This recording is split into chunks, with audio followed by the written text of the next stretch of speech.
Back in 2001 at the Austrian Grand Prix, the driver of the winning car for McLaren was David Coulthard. But he didn't win alone. He had the help of some 50 mechanics, engineers and technicians in the pits. But that's not all. He had the help of another team at McLaren's headquarters in Woking in Surrey. Designers, computer analysts, engineers, accountants, marketing professionals. It took a total of 260 people to put David Coulthard in the winning seat. Ron Dennis, the team chief of McLaren, recognises that success, whether it be winning a Grand Prix or building a successful organisation, requires a team effort. And studies consistently show that effective teams have a far greater capacity to learn and to innovate than collections of individuals. And consequently, it's my underlying premise that a team will take you further.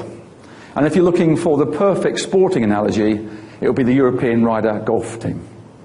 Because the Ryder Cup golf team in Europe, man for man, for the last 3 or 4 Ryder Cups, has certainly been inferior to their American competitors. But they're a far more effective team, and that's why they've won 3 in a row. Because you see, within a team, you can play to your strengths, whereas working on your own, you're actually revealing your weaknesses. Contrary to popular practice, building a high-performance team takes a hell of a lot more than throwing together a group of talented people and hoping for the best. In fact, I believe it's one of the toughest challenges you face because it requires the soft skills of management. And let's face it, for many of us, the soft skills are the hard stuff of business. The talk within Reliance will invariably be about numbers, revenues, margins, man-hours, pricing, productivity, profitability. And there's a danger that one gets so fixated on the numbers that you lose sight of the fact that the success of any organisation is down just to 3 things. The people you have, the climate you create, and the way those people work together. And it's my contention, if you focus your effort on the team and team performance, the byproduct you'll get is all the numbers that you're looking for. We're facing currently a very pronounced skill shortage, and companies are placing much higher priority on recruiting and retaining the best people. Michael Dell of Dell Computer Corporation came out and said Dell's #1 priority going forward is people. And he exhorted all of his managers, not just HR, to go out and relentlessly recruit world-class people. So therefore, if recruitment is high on the corporate agenda, why is it that so many companies get it so badly wrong?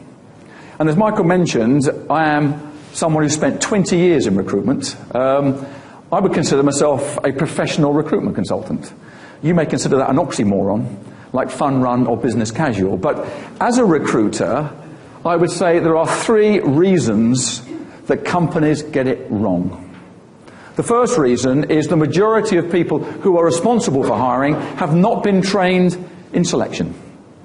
And I would say you are probably a pretty typical group of UK management. Raise your hand if you've had any formal interview training in your career. Well, that is a very large sample. That's probably half the room. The UK average is about 25%. And the point I always make is you would not allow a 17-year-old to get into a motor car without driving lessons.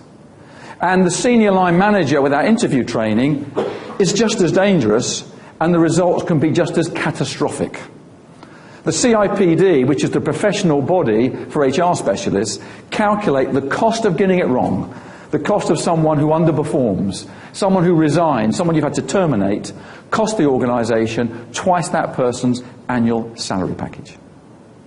The second reason it goes wrong is that many managers just simply shouldn't be interviewing. Because as far as the candidate is concerned, the interviewer is the company.